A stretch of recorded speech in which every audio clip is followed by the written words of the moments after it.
കേന്ദ്ര ബജറ്റിൽ കേരളത്തിന് കനത്ത നിരാശ. അതിവേഗ റെയിലും ശബരിപാതയും എയിംസും അടക്കം കേരളത്തിന്റെ ആവശ്യങ്ങളൊന്നും തന്നെ പരിഗണിച്ചില്ല. വിഴിഞ്ഞം പദ്ധതിക്കും സഹായമില്ല. സംസ്ഥാനങ്ങൾക്കുള്ള GST വിഹിതം 50% കേരളത്തിന്റെ ആവശ്യവും നിരാകരിക്കുകയാണ്. അതേസമയം ധാതു സമ്പത്തുള്ള ദക്ഷിണേന്ത്യൻ സംസ്ഥാനങ്ങളെ ഉൾപ്പെടുത്തിയുള്ള റെയർ എർത്ത് കോറിഡോറിൽ കേരളം ഇടം പിടിച്ചിട്ടുണ്ട്. നാളികേര മേഖലയ്ക്കും കശുവണ്ടി മേഖലയ്ക്കും പ്രോത്സാഹനം നൽകുന്ന പദ്ധതികൾ കേരളത്തിന് ഗുണം ചെയ്തേക്കാം.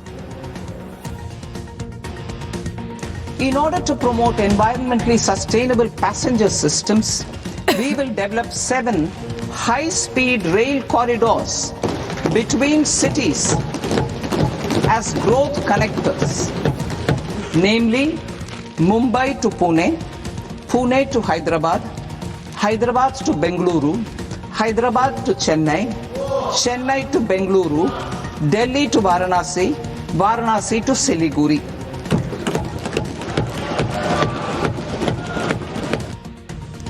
ബജറ്റ് അവതരണത്തിനിടെ കേരളം എന്ന് വിളിച്ച് സംസ്ഥാനത്തെ എംപിമാർ പ്രതിഷേധിച്ചു.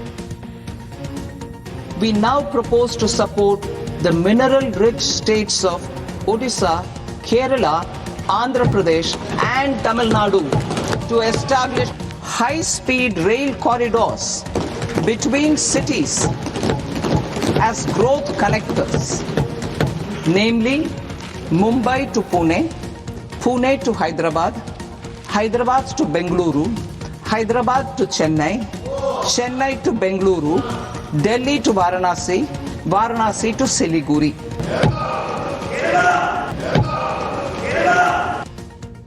സുനിലും റോഷിബാലും വിവരങ്ങളുമായി ആദ്യം സുനിലിലേക്ക്. സുനിൽ, കേരളത്തിന് കടുത്ത നിരാശയാണ്. ചോദിച്ച ഒന്നും തന്നെ കിട്ടിയിട്ടില്ല. എവിടെയും കേരളമില്ല. ഈ ധാതു എർത്ത് അതുമായി ബന്ധപ്പെട്ട ഇടനാഴി അതിൽ കേരളം പെടുന്നു എന്ന് മാത്രമേ ഉള്ളൂ. അതുതന്നെ ഇവിടെ നിന്നുള്ള ധാതുക്കൾ കൊണ്ടുപോകാനുള്ള നീക്കമാണോ എന്നാണ് സംസ്ഥാനത്ത് വ്യവസായ മന്ത്രി പ്രതികരിക്കുകയും ചെയ്തിരിക്കുന്നത്. അപ്പോൾ സർവത്ര നിരാശ എന്നുള്ളതല്ലേ, നിരാശയ്ക്കപ്പുറം അവഗണന എന്നുള്ളതല്ലേ സുനിൽ? സ്മൃതി, ബൃഹത് പദ്ധതികളോ ജനപ്രിയ പദ്ധതികളോ ഇല്ലാതെയാണ് കേന്ദ്ര ധനമന്ത്രി നിർമ്മല സീതാരാമൻ 9ാമത്തെ ബജറ്റ് അവതരിപ്പിച്ചിരിക്കുന്നത്. ഈ ബജറ്റിൽ ധനമന്ത്രി നിർമ്മല സീതാരാമൻ തുടക്കത്തിൽ ചൂണ്ടിക്കാണിച്ചത് കർത്തവ്യം ലക്ഷ്യം വെച്ചുകൊണ്ടുള്ള ബജറ്റാണ് ഇത് എന്ന് പറഞ്ഞുകൊണ്ട് 3 ഭാഗങ്ങൾ ധനമന്ത്രി നിർമ്മല സീതാരാമൻ ചൂണ്ടിക്കാണിക്കുന്നു. സുസ്ഥിര സാമ്പത്തിക മേഖലയുടെ വളർച്ചയാണ് ഒന്നാമത്തേത്. രണ്ടാമത്തേത് ജനങ്ങളുടെ പ്രതീക്ഷ വർദ്ധിപ്പിക്കുക, ഇന്ത്യയുടെ വളർച്ചയിൽ ജനങ്ങളുടെ പങ്കാളിത്തം ഉറപ്പാക്കുക, പിന്നീട് സബ്കാ സാത്ത് സബ്കാ വികാസ് എന്ന് പറയുന്ന BJPയുടെ മുദ്രാവാക്യം. ഈ 3 കാര്യങ്ങൾ പറഞ്ഞുകൊണ്ടാണ് ധനമന്ത്രി നിർമ്മല സീതാരാമൻ ബജറ്റ് പ്രസംഗം തുടങ്ങിയത്. ഏതായാലും അടിസ്ഥാന സൗകര്യ വികസനത്തിന് ഇപ്പോൾ കൂടുതൽ തുക നീക്കിവെച്ചുകൊണ്ടുള്ള ബജറ്റ് പ്രഖ്യാപനം ധനമന്ത്രി നിർമ്മല സീതാരാമൻ നടത്തിയിട്ടുണ്ട്. 12.5 ലക്ഷം കോടി രൂപയാണ് അടിസ്ഥാന സൗകര്യ വികസനത്തിനായി ഈ ബജറ്റ് നീക്കിവെക്കുന്നത്. പ്രത്യേകിച്ച് റെയിൽ, പോർട്ട്, റോഡ് എന്നിവയുടെയൊക്കെ തന്നെ വികസനത്തിനാണ് ഈ തുക വിനിയോഗിക്കുക. സെമി കണ്ടക്ടർ മിഷനായി 10,000 കോടി രൂപ ബജറ്റ് നീക്കിവെക്കുന്നുണ്ട്.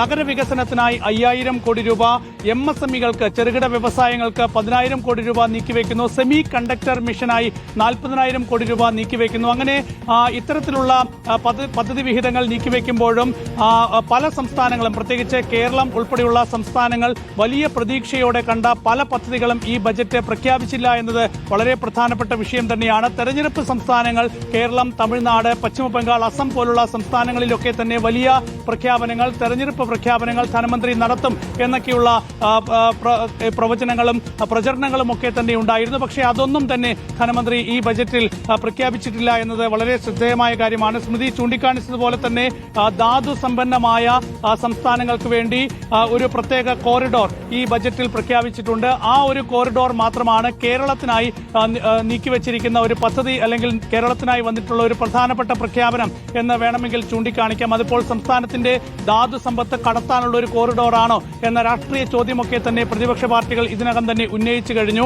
മറ്റൊരു പ്രധാനപ്പെട്ട കാര്യം, കേരളത്തിന് വേണമെങ്കിൽ ആശ്വാസമെന്ന് തോന്നിക്കാവുന്നത് കാഷ്യൂ, കോക്കനട്ട് ഒരു ബ്രാൻഡായി വളർത്തും, ഒരു ആഗോള ബ്രാൻഡായി 2030 ഉയർത്തുന്നതിനുള്ള ഒരു പദ്ധതി പ്രഖ്യാപിച്ചിട്ടുണ്ട്. അതിന് ഒരുപക്ഷെ കേരളത്തിന് ഒരു ചെറിയ ആശ്വാസം ഇതിലൂടെ കിട്ടുമായിരിക്കും. ഈ രണ്ട് ഉൽപ്പന്നങ്ങളും കേരളത്തിൽ വലിയ തോതിൽ ഉള്ളത് കൊണ്ട് കേരളത്തിന് ചെറിയ ആശ്വാസമുണ്ട്. അതല്ലാതെ കേരളം പ്രതീക്ഷയോടെ കാത്തിരുന്ന ഒരു പദ്ധതിയും ഈ ബജറ്റിൽ ഇല്ല എന്ന് തന്നെ പറയാം. പ്രത്യേകിച്ച് എയിംസ്, അതുപോലെ തന്നെ ഹൈസ്പീഡ് റെയിൽ, ഇതൊക്കെ തന്നെ കേരളം ഈ ബജറ്റിൽ പ്രതീക്ഷിച്ചതായിരുന്നു. പക്ഷേ അതൊന്നും തന്നെ ഈ ബജറ്റിൽ അതിനുശേഷം നിരാശ. പക്ഷേ ഇത്തവണയെങ്കിലും അത് സംഭവിക്കുമെന്നാണ് കേന്ദ്ര സഹമന്ത്രിമാരുടെ പ്രതികരണത്തിൽ നിന്നും തോന്നിച്ച് അങ്ങനെ ഒരു പ്രതീതി സൃഷ്ടിക്കപ്പെട്ടു എന്നുള്ളതാണ്. റോഷിപാലേക്ക് കൂടി. റോഷിപാൽ, സർവത്ര നിരാശയാണ്, കേരളത്തിലുള്ള പ്രതികരണങ്ങൾ വന്നുകൊണ്ടിരിക്കുകയാണ്. അതിവേഗ റെയിലില്ല. ഇനിയിപ്പോൾ ഉൾനാടൻ ജലഗതാഗതവുമായി ബന്ധപ്പെട്ട് ജലപാതകൾ, 12 ജലപാതകൾ എന്നുള്ള പ്രഖ്യാപനത്തിലും കേരളം വരുന്നില്ല. ഒരു ജലഗതാഗത സൗകര്യമില്ലാത്ത വാരാണസിയെ പരിഗണിക്കുകയും ചെയ്തിരിക്കുന്നു. അപ്പോൾ സമ്പൂർണമായ അവഗണന എന്നുള്ള പ്രതികരണം ഏതൊക്കെ മേഖലകളിൽ നിന്ന് വരുന്നു? റോഷിപാൽ, എങ്ങനെയാണ് കേരളത്തിലെ BJP നേതൃത്വം ഇതിനോട് പ്രതികരിക്കുന്നത്? സ്മൃതി, ഇതാദ്യമായിട്ടല്ല. കഴിഞ്ഞ കുറച്ചു കാലമായി കേന്ദ്രത്തിന്റെ ബജറ്റിൽ കേരളത്തിന് കടുത്ത അവഗണനയാണ്. കാരണം പ്രധാനപ്പെട്ട പല കാര്യങ്ങളും ഓരോ ബജറ്റിന്റെ തൊട്ടുമുമ്പും സംസ്ഥാനത്തും ധനകാര്യ മന്ത്രിമാർ കേന്ദ്ര ധനകാര്യമന്ത്രിയെ നേരിട്ട് കണ്ട് നിവേദനമായി സമർപ്പിക്കാറുണ്ട്. ഈ തവണയും ധനമന്ത്രി KN ബാലഗോപാൽ ധനകാര്യമന്ത്രി നിർമ്മലാ സീതാരാമനുമായി നടത്തിയ കൂടിക്കാഴ്ചയിൽ പ്രധാനപ്പെട്ട ചില ആവശ്യങ്ങൾ മുന്നോട്ട് വെച്ചു. അതിൽ ഏറ്റവും പ്രധാനപ്പെട്ടത് കേരളത്തിന്റെ രാജ്യത്തിന്റെ തന്നെ സ്വപ്ന പദ്ധതിയായ വിഴിഞ്ഞത്തിന്റെ അടുത്ത വികസനം. അതിൽ കുറെ കാര്യങ്ങൾ, അതിൽ റെയിൽവേ കണക്ടിവിറ്റി ഉണ്ട്, അതുപോലെ തന്നെ വ്യവസായ ഇടനാഴിയുണ്ട്, അങ്ങനെ മാരിടൈം ക്ലസ്റ്റർ ഉണ്ട്, അങ്ങനെ ഒട്ടേറെ കാര്യങ്ങൾ. ഇതൊന്നും അതിനുവേണ്ടിയുള്ള ഒരു തുക പോലും മാറ്റിവെച്ചില്ല. മാത്രവുമല്ല, കേരളം പ്രതീക്ഷിക്കുന്ന, കഴിഞ്ഞ തവണ ബജറ്റിലടക്കം പ്രതീക്ഷിച്ച റെയിൽവേ പദ്ധതികളുണ്ട്. അത് നിലമ്പൂർ നഞ്ചങ്കോട് റെയിൽപാതയുണ്ട്, തലശ്ശേരി മൈസൂർ റെയിൽപാതയുണ്ട്, കാഞ്ഞങ്ങാട് കാണിപ്പോയൂർ റെയിൽപാതയുണ്ട്, ശബരി പദ്ധതിയുണ്ട്. അങ്ങനെയുള്ള 4 പ്രധാനപ്പെട്ട റെയിൽവേ പദ്ധതികൾ. ഇതിനും യാതൊരു തരത്തിലുള്ള സഹായവുമില്ല, പദ്ധതിയിലേക്ക് പണം വകയിരുത്തിയിട്ടില്ല. അതിനു പുറമെയാണ് അതിവേഗ റെയിൽപാത. അതിൽ ശ്രീധരൻ തന്നെ, മെട്രോ ശ്രീധരൻ തന്നെ കേന്ദ്രത്തിന്റെ ആശീർവാദത്തോടെ പദ്ധതി പ്രഖ്യാപിക്കുന്നു. പദ്ധതിക്ക് വേണ്ടി 1 രൂപ പോലും അതിൽ ബജറ്റിൽ വകയിരുത്തിയിട്ടില്ല. മാത്രവുമല്ല, സംസ്ഥാനം ബജറ്റിൽ പ്രഖ്യാപിച്ച അതിവേഗ റെയിൽപാത, അതിനും സഹായമില്ല. അങ്ങനെ കേരളത്തിന് പൂർണ്ണ അവഗണന. നേരത്തെ PR സുനിൽ പറഞ്ഞതുപോലെ ഇവിടെയൊന്നും ധാതുക്കൾ നേരെ കടത്താനുള്ള പദ്ധതിയാണോ എന്ന് സംശയിക്കുന്ന തരത്തിൽ മറ്റൊന്നിനും. ഉൾനാടൻ ജലഗതാഗത പദ്ധതി വളരെ നേരത്തെ കേരളം തന്നെ പ്രഖ്യാപിച്ചതാണ്. അതിന്റെ പ്രാരംഭ നിർമ്മാണ പ്രവർത്തനങ്ങൾ ആരംഭിച്ചതാണ്. പലയിടങ്ങളിലും സാമ്പത്തിക ബുദ്ധിമുട്ട് കാരണം അത് പൂർത്തിയാക്കാൻ കഴിഞ്ഞിട്ടില്ല. കൃത്യമായ സാധ്യതകൾ ഉണ്ടായിരുന്നു. ആ സാധ്യത ഉപയോഗപ്പെടുത്താനുള്ള ഒരു സഹായവും കേന്ദ്രത്തിന്റെ ഈ ബജറ്റിൽ ഉണ്ടായിട്ടില്ല എന്നതാണ് ആകെ പറയാൻ കഴിയുന്ന. ഒരുപക്ഷെ കേര പദ്ധതിക്ക് വേണ്ടിയുള്ള ഒരു സഹായം മാത്രം, കേര പദ്ധതിയുമായി കണക്ട് ചെയ്തുകൊണ്ടുള്ള ഒരു പ്രഖ്യാപനം ബജറ്റിലുണ്ട് എന്നത് മാറ്റി നിർത്തിക്കഴിഞ്ഞാൽ കേരളം പ്രതീക്ഷിച്ച വിഴിഞ്ഞം തുറമുഖം വഴി കേരളത്തിന് കുതിച്ചു ചാടാനുള്ള ഒരു അവസരം ഉണ്ടായിരുന്നു. ആ അവസരത്തിന് വേണ്ട വിധത്തിലുള്ള ഒരു സഹായം, ഒരു പദ്ധതികളും പ്രഖ്യാപിച്ചില്ല എന്നതാണ് ഏറ്റവും കൂടുതൽ കേരളത്തിലെ UDF-നും LDF-ഉം നിരാശയോടെ കാണുന്നത്. BJP കേന്ദ്രങ്ങൾ ഏറെ വൈകാതെ തന്നെ ഈ കാര്യത്തിൽ പ്രതികരിക്കും. തിരുവനന്തപുരത്ത് കോർപ്പറേഷൻ ഭരണം കിട്ടിയപ്പോൾ തിരുവനന്തപുരത്തിന് മാത്രം ചില പദ്ധതികൾ ഉണ്ടാകുമെന്ന കോർപ്പറേഷൻ മേയർ VV രാജേഷ് അടക്കം അങ്ങനെ വലിയ ആകാംക്ഷയോടെ അവർ പ്രതീക്ഷയോടെ കാത്തിരുന്നു. പക്ഷേ തിരുവനന്തപുരത്തെയും അങ്ങനെ പരിഗണിച്ചിട്ടില്ല എന്നതാണ് ഏറ്റവും പ്രധാനപ്പെട്ട കാര്യം. അതുകൊണ്ട് BJP നേതൃത്വം ഏതു തരത്തിലാണ് പ്രതികരിക്കുക എന്ന് നമുക്ക് കാത്തിരുന്ന് കാണാം. സ്മൃതി. ശരി, PR സുനിലും റോഷിപാലുമാണ് വിവരങ്ങൾ നൽകുന്നത്.